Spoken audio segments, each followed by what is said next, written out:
எப்பவும் இன்ஸ்டாகிராம் போட்டே விட மாட்டேங்கியா?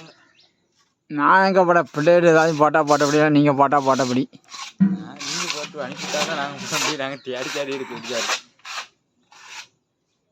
என் பேர் அடித்தா வந்துருமே. பேர் வருது. அந்த கடைசி அந்த கருப்பசாமி போட்டிருக்கிய, அடுத்து ஒரு அம்மனை போட்டிருக்கிய, அதோட முடிஞ்சிருச்சு.